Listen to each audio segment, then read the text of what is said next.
I'm from Argentina. Okay. At the age of 16, my parents come from a very poor family.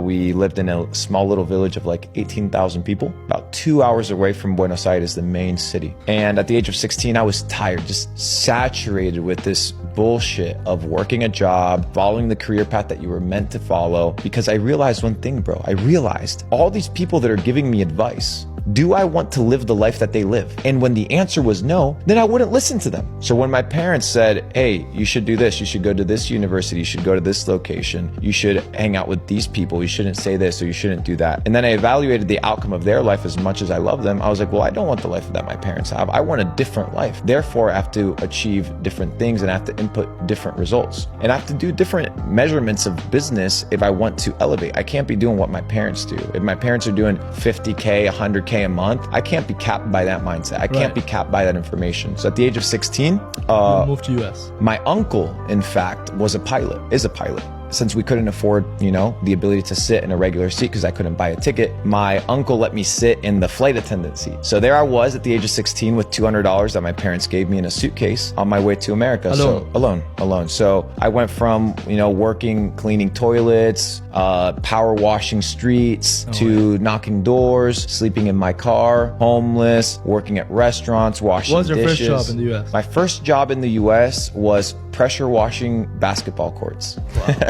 That was my first job in America, bro. And then cleaning toilets was my second job. Cleaning toilets? Yeah. You've cleaned toilets? Clean toilets. And it was called code brown or code black when a toilet got clogged. So I started from the trenches and it was about 2015 I got introduced, long story short, to Bitcoin. Got introduced to crypto. But you started dropshipping before that? No. In fact, my first exposure to anything that came with money-making opportunities was in fact the markets. And then, of course, you have a $25,000 threshold in order for you to day trade, right? Because America has this bullshit rule that you can only trade like 3 times every couple days if you have a balance less than 25K because they don't want people getting liquidated. So it's like my first goal is how can I make 25K, right? To be in a situation where I can in fact day trade. And I don't have to put a trade and swing it and wait for it. So I was like, I need to make more money. Right. So I started waiting tables, doing 2-3 jobs at a time, sleeping in my car, saving money. Because in the US, in many restaurants, you get paid your tips that same day. So what I would do is I would take the cash, right?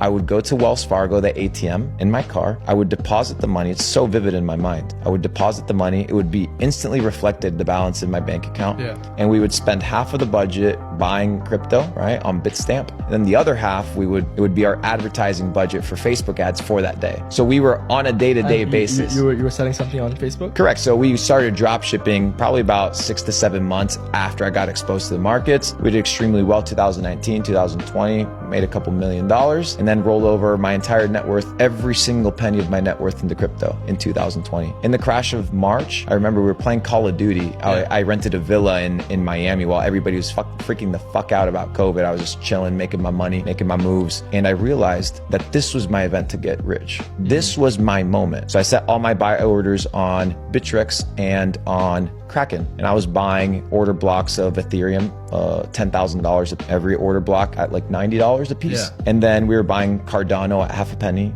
And my biggest play, of course, was, which is what I'm most famous for, is PancakeSwap. Your top 10 holder in PancakeSwap. I was a top 10 holder. I owned 1% of the not of the circulating supply, the whole supply of PancakeSwap, even though they continue adding tokens now. But I owned 1% of the supply, sub 50 cents or sub $25 million market cap, something ridiculous. And I rode that up to $2.6 billion market cap. So much so that I tattooed it on my neck. So how much did you make from that investment? Millions. It was a good opportunity. Yeah. A lot of money. Yeah. Enough to put me away for the rest of my life. Yeah. From that play alone, 30 years. I could live 30 years just from that. How much money was it? A lot. Like, you're curious to see the amount? Over 5. Over $5 million? Yeah. Nice. Amazing. And how much did you make from the dropshipping?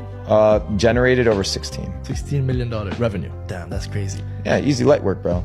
The goal is, what people don't understand is that the goal in business is to make money, but then you got to multiply the money. And it's easier to multiply it through investments and through high risk, high yield opportunities. Because when you're young, like we are, you can take risks. You can do things that most people aren't willing to do. You can be aggressive. You don't have a family to feed. Exactly. And that's what I did. I was aggressive. But just like I made, $5 to $7 million in a day in crypto, which is where I made most of my money, I've also lost a ton of money, right? Because I realized that if you want to play big, right, and you want to make a lot of money, you have to be able to bet big as well. Yeah. And that's what people don't talk about. You see it on the news, you see it on Yahoo or CNBC, you see a fund lose $100 million or $200 million, and you don't actually think about how much money that actually is. Yeah. But that's a bet. That's a bet. So I came to realize I'm no longer in the business of doing bets for fucking drop shipping. I'm no longer betting on $50 ad sets and shit of that nature. I'm here doing 10 million plus deals. That's the game that I'm in at this point. Because since you're expending the same amount of time and energy, might as well secure a bigger bag.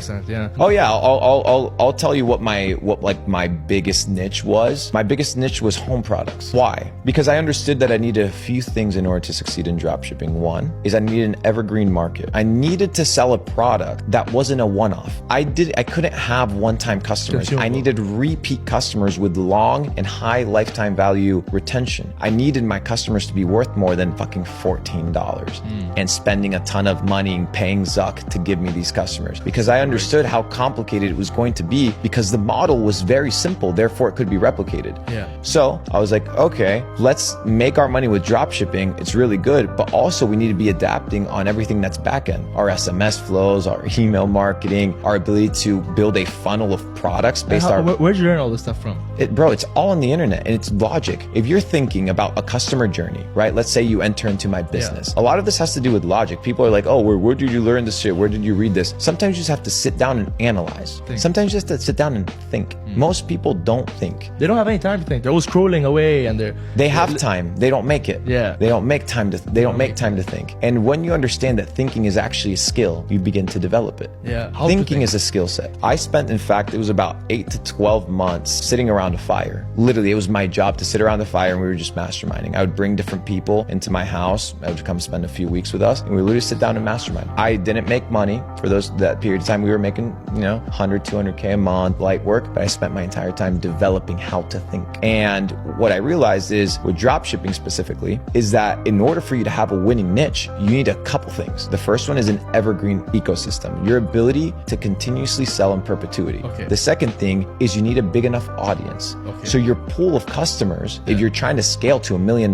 day, you can't have a $200,000 person audience. You need a big market. You need a big market. Target the mass. So that's why I was like, okay, let me sell household products, because every person is going to need this in perpetuity, always and forever. 100%. And then finally, I was like, I need to make sure, because a lot of people drop ship and they try to finesse Facebook. I'm like, dude, I'm not in the business of finessing Facebook. I want to have a good relationship with Facebook. Yeah. They are giving me the ability to advertise. I want a good relationship. Yeah, you can't bite the hand that feeds you. Exactly. So I built good relationships with reps. I had good ad credits. And what I came to realize is I can actually still succeed and follow their terms and conditions. So when COVID rolled around, which was our first kind of like $1 million day, was $1 million in a day. Light work. I've done $5 million in a day. Profit. It's nothing, bro. What you're looking at here, Dubai, what I'm doing is fucking pennies, dude. You look in Dubai, these motherfuckers printing $1 billion a day. So when all these kids on the internet, they're like, oh, $5 million, there's no way. Dude, you have no fucking idea the level of wealth there is out there, and your pee-wee brain can't get it. It's okay. So $5 million is chump change. I see it as a stepping stone to what we're going to be doing in the future. So a lot of people are like, oh, $5 million,